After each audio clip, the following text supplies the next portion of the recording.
once again, welcome back. And on this occasion, of course, it's a very happy Christmas from all of us at the Festival Focus team. In the co-pilot slot, as ever, the man who never sleeps, well, at least not when there's good racing at Thurles and Punchestown. Welcome back, David Mullins. I'm going to bowl you a bouncer with Ramalis, Thurles, Sunday. Now, I know you might say routine beginner's chase doesn't immediately scream Cheltenham Festival, David Mullins, but this Ramalis is a good animal. If you think back the last 2 years, well, he's been 8th in a champion bumper, 6th in an Albert Bartlett.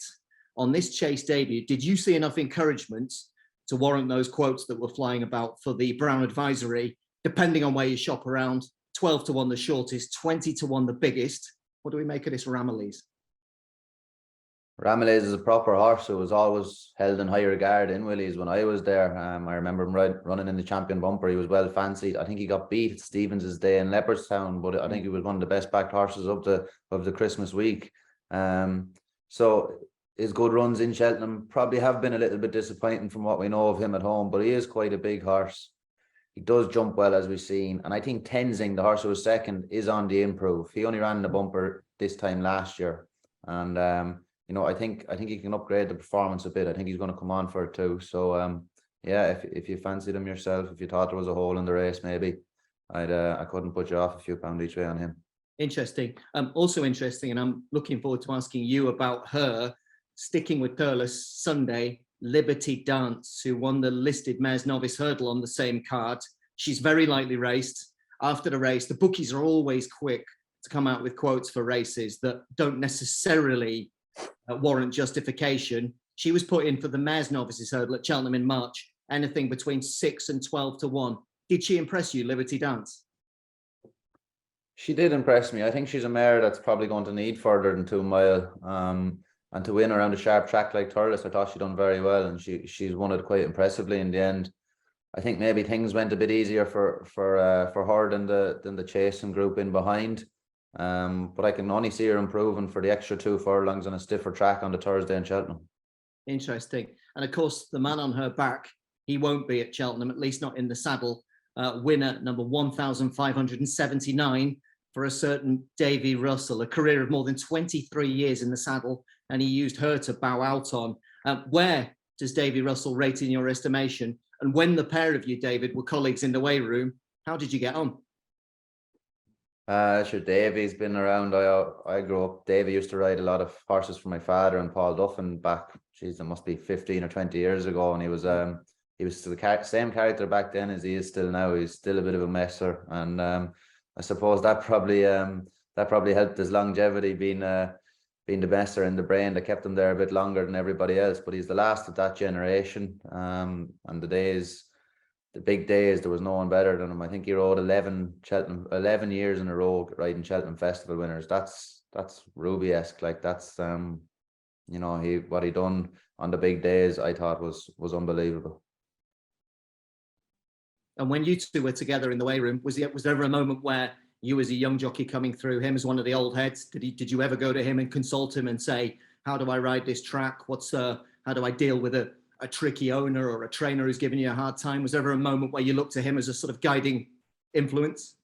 No, I always knew Davy Russell was from Cork, so if you were going to ask him the question, you weren't going to get a straight answer anywhere. You mightn't get the whole truth for sure. But no, I always got on well with Davy. He didn't like losing, either did I. We've had our own roaring matches, but he was a great character to have, and he always lightened up the place a good bit anyway. Well, from appreciating Davy Russell to appreciate it 24 hours later, Punchestown, Monday. It took us all the way until December the 19th to see the Dromahan point-to-point winner once upon a time, appreciate it, over a fence. A display, I think you'll probably say, worth the wait, coasting to victory in the beginners event at 1 to 5. But what I want to know is this: is the 2021 Supreme Novices Hurdle winner at least a player for the 2023 Arkle?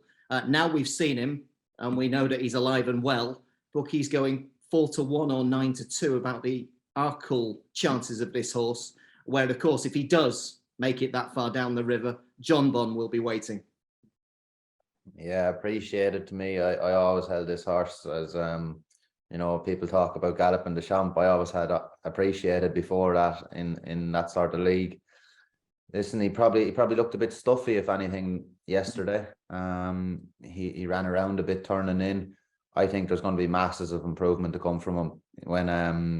When the Gordon Elliott horse, I forget his name, Top Bandit came up sides him down to the second last. They raced and he really clicked into gear. This horse, he's ran once in the last 2 years, maybe. I think there's going to be masses of improvement. Yeah, literally, we saw him in what the if you think back, we saw him in the Champion Hurdle back in March. Other than that, we haven't seen the animal for nearly 2 years. Yeah, so I think there's going to be huge improvement to come from him, and he even looks like that. He's a big framed horse. He's a big girth on him. I think he's going to sharpen up a lot mentally and physically. And I don't know. If I was Aidan Coleman and the Nicky Henderson team, I'd be shaking if Willie gets this lad to Cheltenham. Well, you've just taken the next question off the tip of my tongue, because I wanted to know, would Nicky Henderson just roll over in bed and think next? But you think this lad's a threat. What about his age? He's nearly 9. That's a very unusual profile for a potential Arkle horse. Yeah, it's what Willie Mullins and Nicky Henderson do with horses around Cheltenham. There's no point in us questioning it anyway. We've seen it with Faheen. He very, very nearly won in Cheltenham at 12. So, I'm not going to question it. Willie's won a Grade 1 Novice Chase with a 12-year-old before, who's probably went over the hill twice before he got into that stage. And Nicky Henderson, just don't knock that man in Cheltenham either. But if the two of them get there, I think it could be one of the best showdowns of the week in Cheltenham.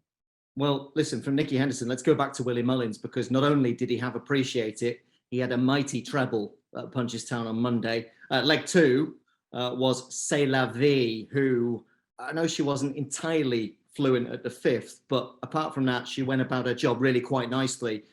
What do we make of her, particularly in the context that a few weeks ago at Down Royal, she didn't look that exciting whatsoever? Was that in the North and Off day?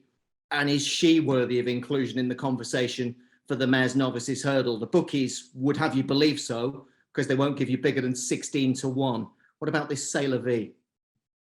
She looks good. She looked good the other day, but I think maybe Paul Townend keeping her wide on the fresher. Maybe he found the golden highway. I'm not sure, but I don't think she's the Limini or the Let's Dances of before, where Willie had a real hot one going to Cheltenham. I'm not really sure if she's that one. Listen, she'll take a bit of beating wherever she goes, but I just have a funny feeling he could pop up with another few. We just mentioned another mare who could end up in that Mares Novices Hurdle in March, Liberty Dance at Thurles on Sunday. If those two at their respective stages of development right now were to meet, you as a professional rider, who would you want to be on board, Saylavee or Liberty Dance at this stage, based upon what you've seen? 2-2, got the soft ground around Cheltenham, Liberty Dance for me. I thought you'd say that. Right, I hope I'm saving the best till last, because of course the highlight, the showpiece, the crown jewel of that delayed Monday card at Punchestown was the Grade 1 John Durkan, 2.5 miles. But really, in the end, there was only one horse ever involved, and that was the mighty Galopin Des Champs, who hardened up to something like 7-4 or 2-1 at the head of the market for the Cheltenham Gold Cup. This was scintillating. It was a swagger. It was electrifying. And probably, in all reality, it makes it an even bigger mystery that he had that unfortunate capsize with the Cheltenham prize at his mercy last March. This lad isn't just good. He's electric, is he not, David Mullins? He's completely electric. I've never seen a novice chaser go like that. Even from the day he won his first race his first chase in Leopardstown, he's been electric. If this lad, I think at 7-4, I think he's probably one of the best anti-post bets you can get. You're betting on him getting there, in my opinion. With a Plutard bombing out the other day, he's had a long career. Maybe it's time for Galopin Des Champs to show. I think this horse, if he stays in this sort of form without any mishaps, I think we could be looking at another best mate or something along those lines. And let's just qualify that remark and say that don't forget, on this side of the water, you've got Brave Man's Game, favourite at this stage for the King George. Looks like he's going to take on Lawn Press, who was a mighty weight-carrying performance in the rehearsal at Newcastle. Over your side of the water, who knows where we'll see Noble Yates next, probably at Leopardstown. these aren't going to give him an easy time, but nonetheless, you'd be that confident about Galopin Des Champs. What really was impressive yesterday was how well he settled. He went around with a loop in the rein the whole way around. You need to do that for a Gold Cup. And that probably was the worry about him after how flamboyant he had been around Leopardstown. Was he going to come out this year fresh and just start attacking everything?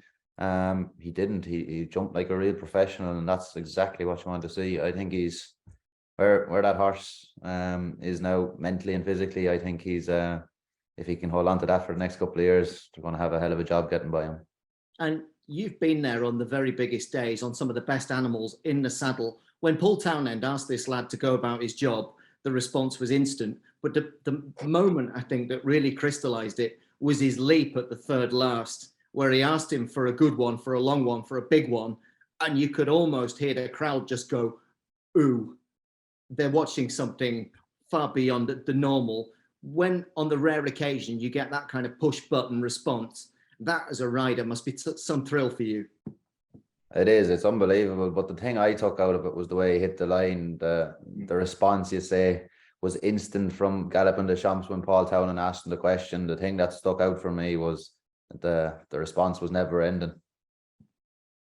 The response was never ending. Let's see if the response continues all the way to Gold Cup Day. Galopin Des Champs, 7-4 or 2-1, depending on where you shop around for the big one, for the Gold Cup. I suspect there's no opposition, but as is customary here on Festival Focus, David Mullins, of the names we've discussed, Ramalis, Liberty Dance, Appreciateit, Saylavee, and Galopin Des Champs. Performance of the week? Galopin Des Champs, but we knew that already, didn't we? We did indeed. That was one certainty to be delivered as a Christmas present from your good self. We will be back in this space, having wished you a very happy Christmas. Enjoy the holidays. Have a brilliant time. Enjoy your racing. We will be back to review whatever unfolds over the festive period. The likes of Kempton Park and, of course, Leopardstown will tell us plenty. From David and myself, bye-bye for now. Happy Christmas.